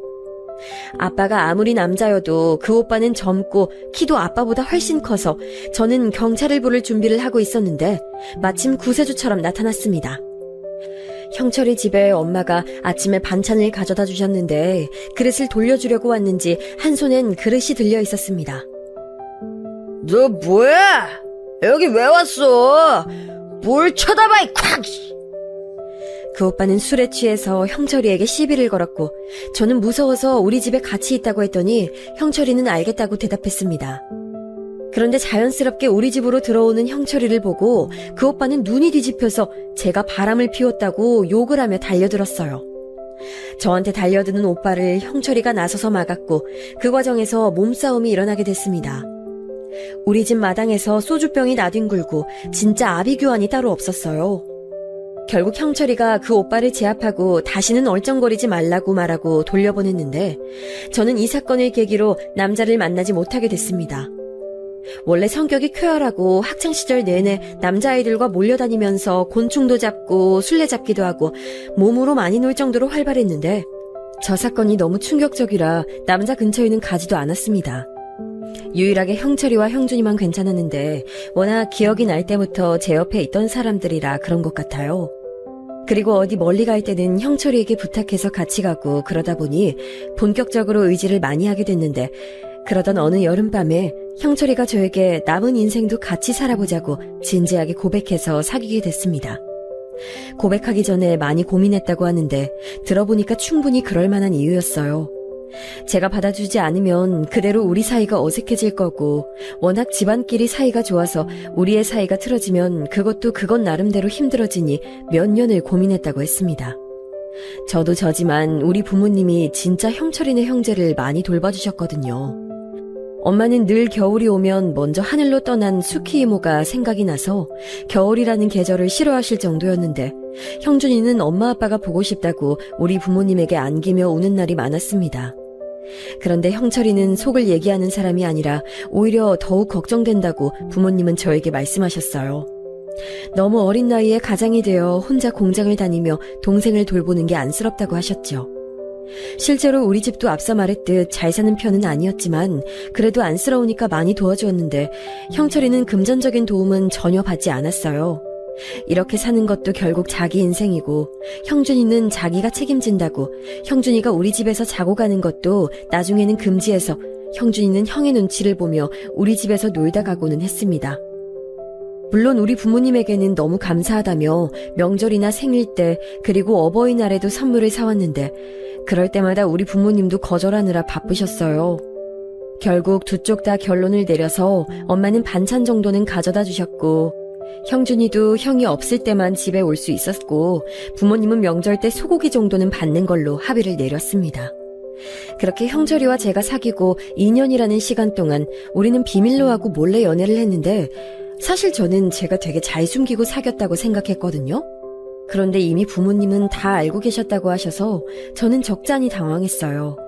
오히려 엄마는 그게 숨긴 거였냐고 웃으시며 온 동네 사람들이 다 알고 있는 사실을 몰랐냐고 저한테 물었습니다. 그렇게 공개적으로 만나게 됐는데 동네 사람들은 당연하게도 우리가 너무 어릴 때부터 둘이 붙어 다녀서 사귀는 걸 아무도 놀라지 않더라고요. 그렇게 우리가 정확히 25살 때였어요. 형철이가 저한테 진지하게 말을 꺼냈는데 그 말을 듣고 저는 큰 고민에 빠지게 됐습니다. 지금 일하는 공장 사장님이 경기도에 공장을 세우신다고 했어. 그래서 나보고 같이 가서 일하자는데 어떻게 생각해? 경기도? 그럼 형준이는 어떻게? 아직 학생이잖아. 간다면 당연히 데리고 가야지. 사실 월급을 2배를 준다고 해서 올라가는 걸 고려하고 있어. 사장님이 나를 오래 보셨는데 내가 일하는 게 마음에 드신다고 하셨거든. 형철이와 저는 심각하게 앞날을 고민했는데 형철이의 말대로 공장 사장님은 공장 이전을 계획하고 계셨고 형철이가 성실하게 워낙 일을 잘하니까 데려가고 싶으셨대요. 지금 받는 돈의 2배를 준다고 계약서를 보여주셨다는데 그렇게 되면 형준이는 당연히 거처를 옮길 거고 저는 어떻게 해야 하는 건지 고민이 됐습니다. 형철이가 말한 지역은 우리 집에서 차로 3시간이 걸리는 서울과 가까운 곳이라 그렇게 올려보내면 자주 보지 못하잖아요. 그때는 집도 서로 가까워서 형철이가 공장에 가지 않는 시간을 온전히 저와 보냈기 때문에 좋았는데 이사 가게 된다면 일주일에 한 번도 못 볼 수도 있으니 걱정이 됐습니다. 그러다 저는 한 가지 생각이 떠올랐는데 그럼 차라리 결혼해서 올라가야겠다는 생각이 들었어요. 어차피 서로 다른 사람을 만날 생각도 없고 결혼은 상대랑 해야겠다고 생각을 하고 있던 터라 제가 먼저 형철이에게 결혼을 하자고 했더니 되게 놀라더라고요. 뭘 그렇게 놀라냐고 했더니 자기도 그런 생각을 안 한 것은 아니었지만 현실적으로 결혼해서 형철이를 따라 올라가게 된다면 제 직장도 그만둬야 하고 형준이와 같이 살아야 하니까 그게 걱정된다고 말했습니다. 결국 언니와 부모님께 말했더니 그렇게 좋은 반응은 나오지 않았어요.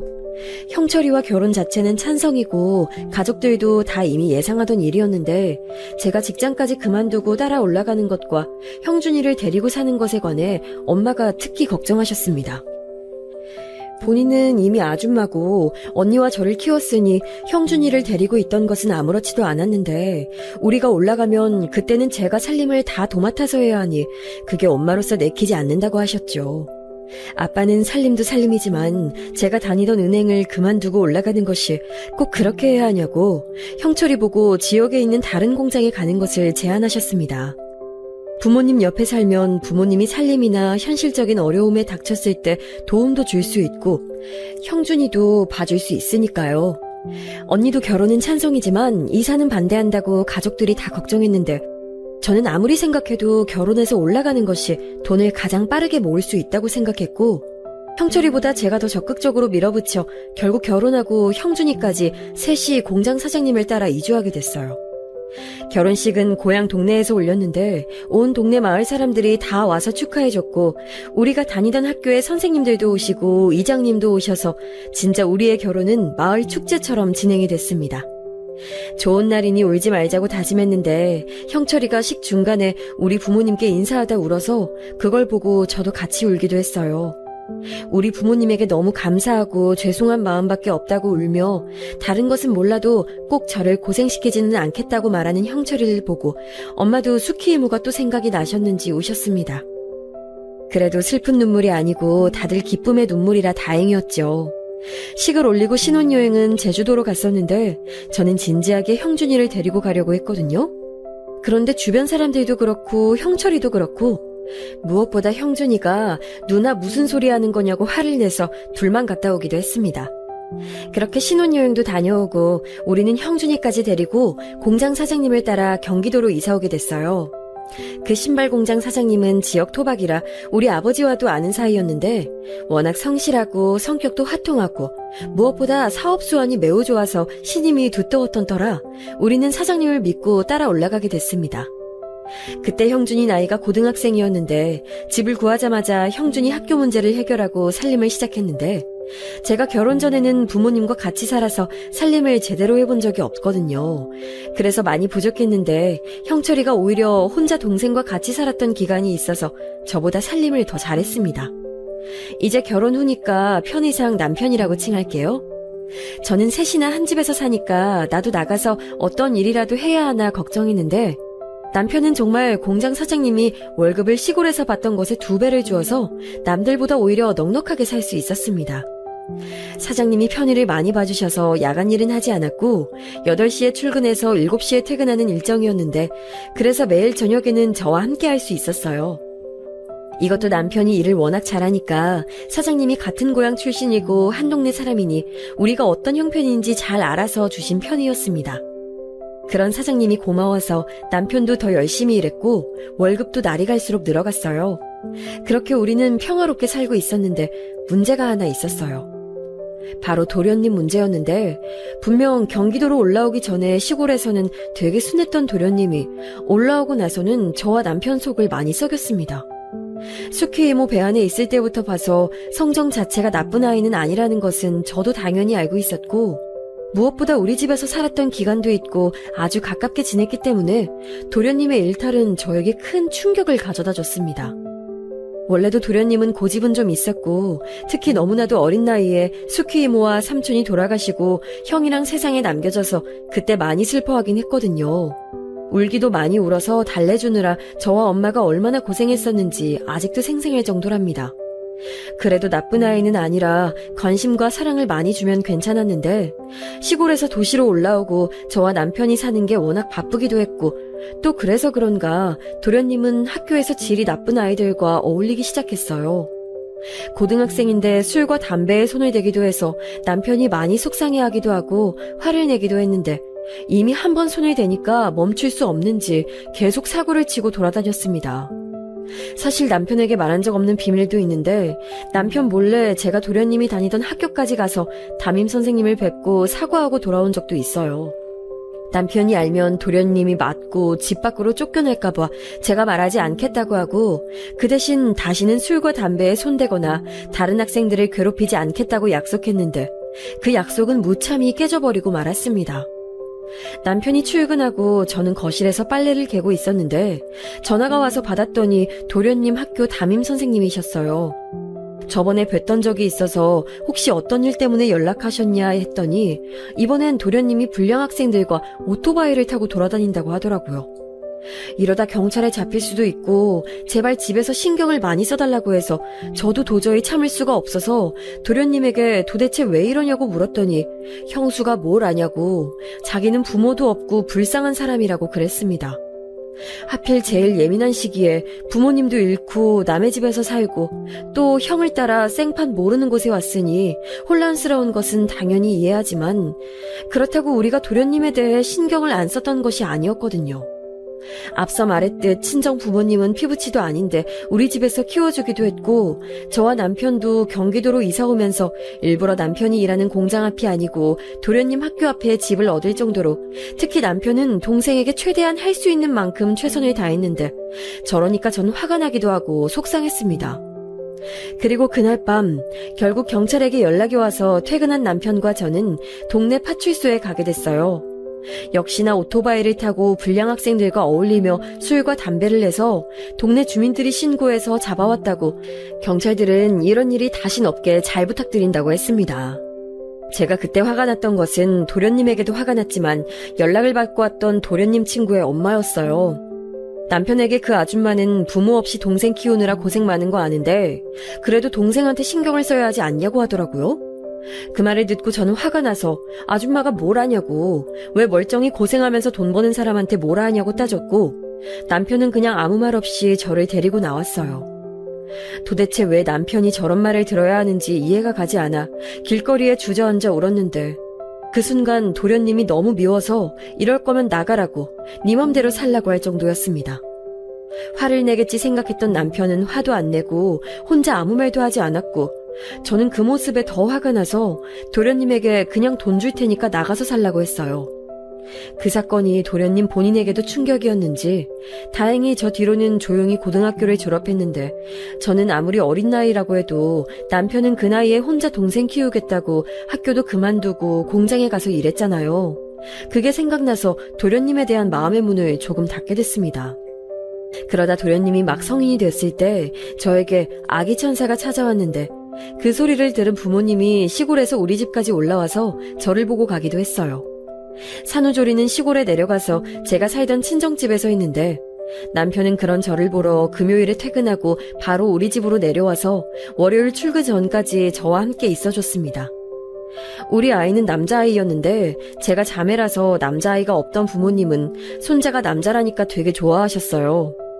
임신하고 아기를 낳으니 남편은 전보다 저한테 더 잘해줬는데 일부러 점심시간에도 일해서 퇴근을 더 빨리 해서 집에 오기도 했습니다. 집에 와서 집안일도 자기가 다 하고 일하느라 힘들 텐데 아기를 새벽 내내 봐주기도 했어요.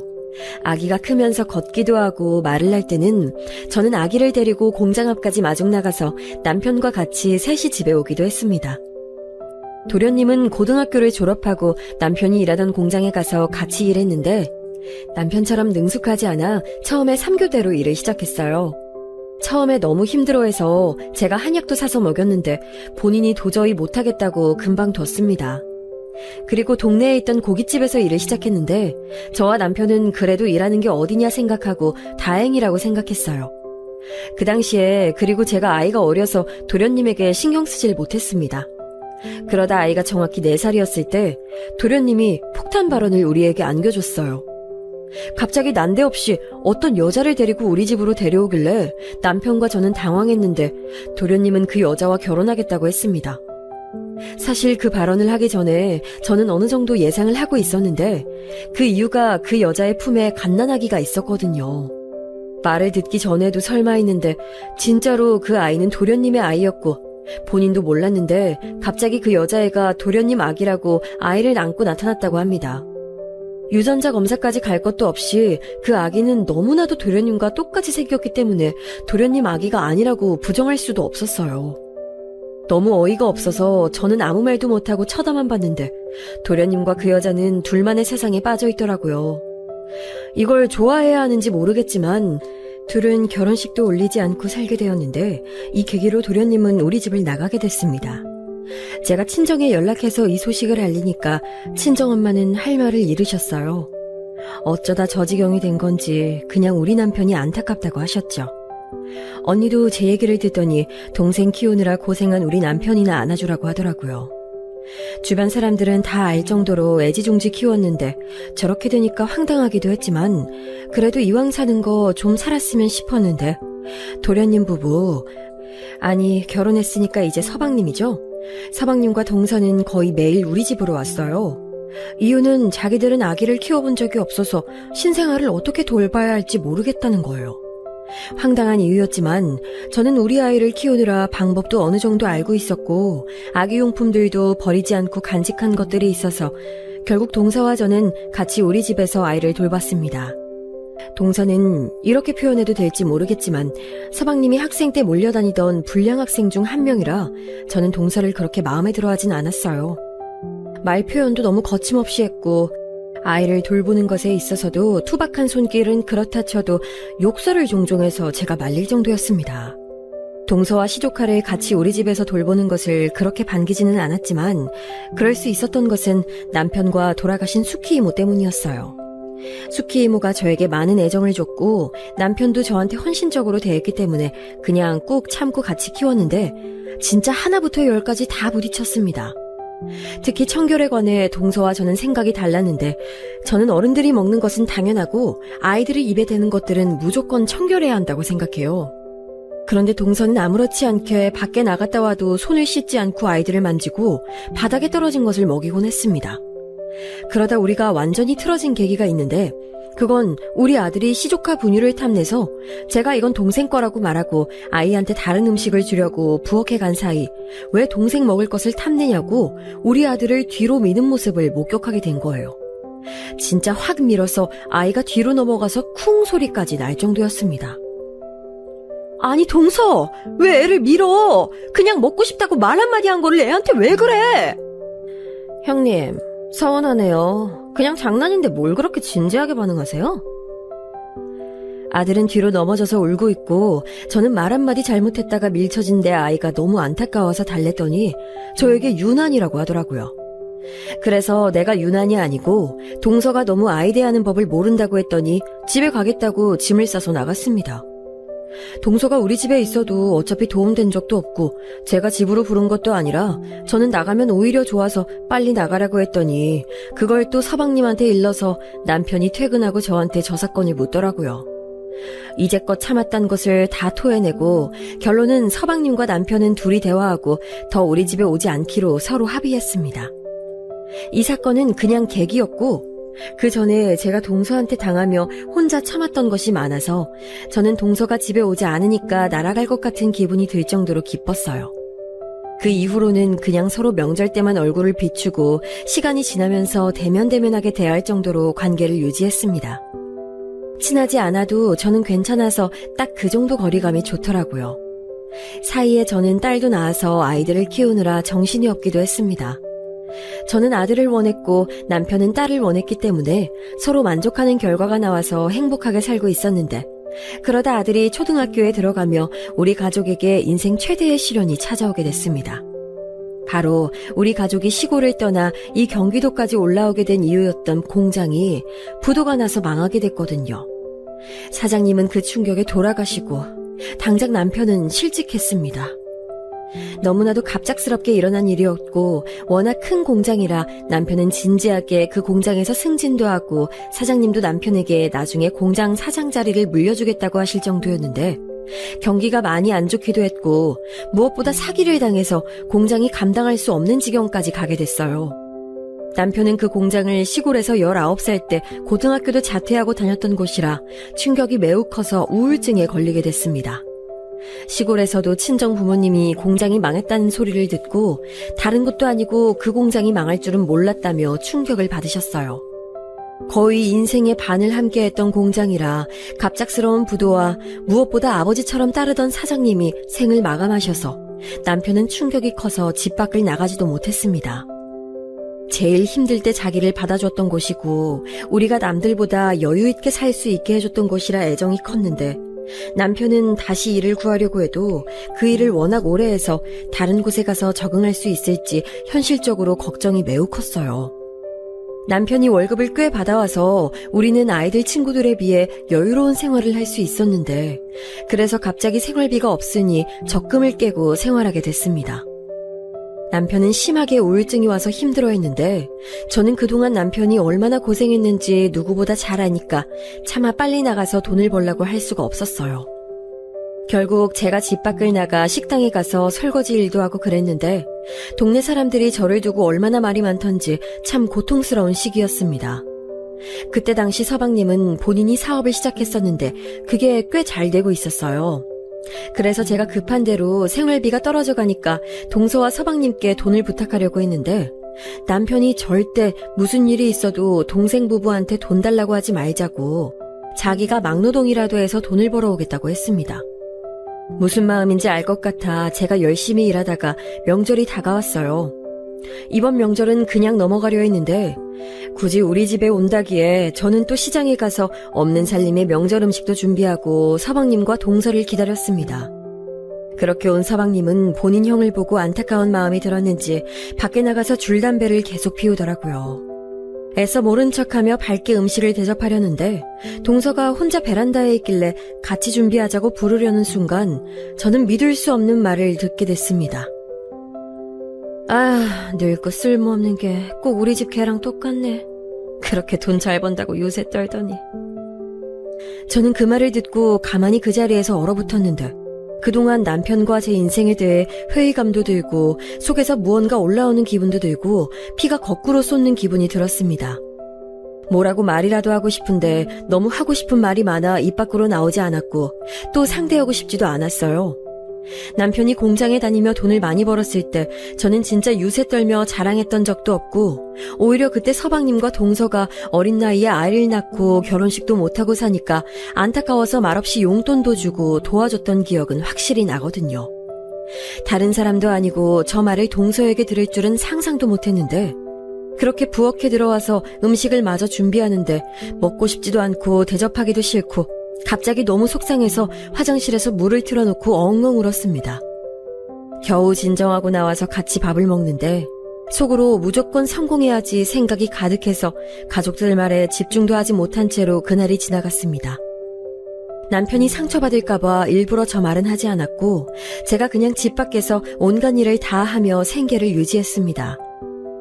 제가 그렇게 일하는 모습을 보고 남편도 정신이 들었는지 몇 달 만에 자리에서 일어나서 사업을 시작했는데 저한테 의견을 묻길래 저는 그냥 당신이 편한 대로 다 하라고 했어요. 남편은 본인이 공장에서 일하던 경험을 살려 직접 이리 뛰고 저리 뛰며 발품을 팔아 작은 구두 가게를 하나 열었는데 중간에 도매상과 거래도 하며 많은 일을 시작했습니다. 중간에 생각보다 일이 풀리지 않아 고통받을 때도 있었고 좌절할 때도 분명히 있었지만 남편과 저는 그럴 때마다 더 생각을 고쳐가며 서로 의지하며 버텼어요. 대량 주문건이 무산되어 갑자기 재고가 한가득 쌓였을 때도 무작정 남편과 저는 어떻게든 처리하겠다고 회사를 돌아다니며 팔기도 하고 그렇게 재고가 하나도 남지 않던 날에는 기뻐서 끌어안고 울기도 할 정도였습니다. 같이 일하며 아이들한테 신경을 못 써서 미안했는데 아들과 딸은 엄마와 아빠가 열심히 일하는 모습이 좋다고 오히려 응원을 해줘서 저는 이래서 가족밖에 없다고 생각할 수 있었어요. 나중엔 저까지 잠도 못 자고 남편과 공장을 돌며 재료를 구하고 하나라도 더 팔려고 호객행위도 열심히 하며 가게를 키워나갔습니다. 나중에는 공장에서 우리 가게에만 납품할 수 있도록 남편과 저는 직접 구두 디자인도 하고 좋은 가죽만 쓰니까 그걸 또 손님들이 바로 알아봐 주셨어요. 그렇게 시작된 사업은 점점 확장되어 여러 분야를 다루게 되었고 가게도 성장하게 되어 직원들을 뽑아 일할 정도로 성공하게 됐습니다. 이 소식을 들은 친정 부모님은 너무 기뻐하시며 열심히 사니까 보답받는 거라고 대견해 하셨어요. 가족들의 응원을 들으니 힘들어도 버틸 수 있었고 남편과 둘이 일하니까 서로 의지할 수 있어서 남편도 마음 편하게 일해서 그걸 보는 저도 좋았습니다. 친언니도 저희에게 너희 부부처럼 사는데 어떻게 성공하지 않을 수가 있냐고 치켜 세워주더라고요. 10년이 지나니까 남편과 저는 둘이 공동대표가 되어 있었고 매장과 별개로 사무실까지 구해서 일할 정도가 됐습니다. 생각보다 훨씬 잘 돼서 중간에 아주 넓은 집으로 이사가기도 했고 친정집에도 지원을 많이 해줄 수 있어 좋았어요. 그러다 어느 날 동서에게 연락이 왔습니다. 동서가 남편에게 막말한 이후에는 저도 정이란 정은 다 떨어져서 연락한 적도 없었거든요. 동서는 그래도 잊을만 하면 연락이 와서 서방님이 얼마나 돈을 잘 버는지 굳이 알려주곤 했는데 반갑지 않아 나중에는 제가 연락을 받지 않기도 했을 정도였습니다. 그 이후엔 사는 게 바빠 연락이 서로 되지 않았고 어쩌다 연락이 와도 그건 다 본인 집자랑이라 반갑지 않았었죠. 이렇게 잠자는 시간도 버려가며 일하는 이유가 바로 동서 때문이잖아요. 그러다 전화는 마침 1년 중에 얼마 되지 않는 한가한 때라 받았더니 동서가 우는 목소리로 전화를 했더라고요. 동서, 갑자기 무슨 일이야? 왜 그래? 형님, 돈 좀 빌려주세요. 우리 남편이 사업이 망해서 빚쟁이들이 찾아와요. 어떡해요? 너무 무서워요. 도와주세요.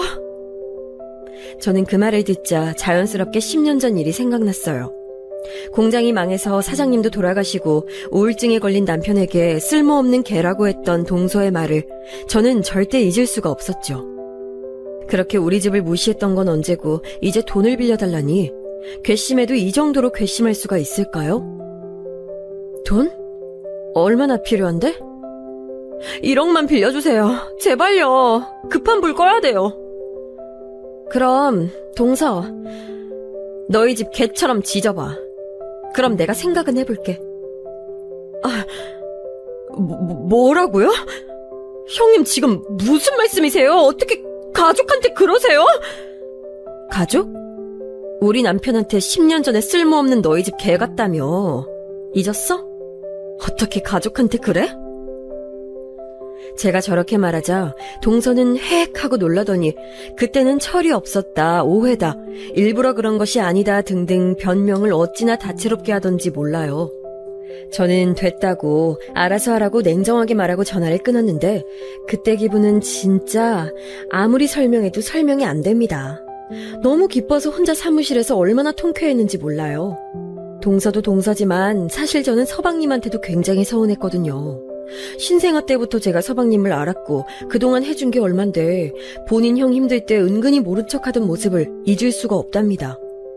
동서에게 그 뒤로도 줄기차게 전화가 왔지만 저는 절대 받지 않고 무시했더니 집까지 찾아오더라고요. 제가 쓸모없는 걔의 집에는 왜 왔냐고 했더니 울면서 잘못했다고 빌던데 전 아무 생각도 들지 않았습니다. 나중에 남편이 서방님이 안쓰럽다고 조금 도와주자길래 알아서 하라고 했어요. 1억 준다고 우리 사정에 큰 문제가 생기는 것도 아니고 이미 성공할 대로 성공해서 괜찮았거든요. 그런데 그걸 떠나 드디어 동서에게 복수할 수 있어서 저는 통쾌했답니다. 동서 말을 듣고 울분에 찬 그날 밤 자지도 못하고 남편 얼굴만 보며 밤을 새웠는데 이제는 이렇게 돌려주니 발 뻗고 잘 수 있어서 얼마나 행복한지 몰라요. 지금은 동서랑 서방님은 쥐죽은 듯 살아서 뭐하고 사는지도 모르겠고 남편과 사업하느라 바쁘고 우리 아이들 챙기느라 정신이 없어요.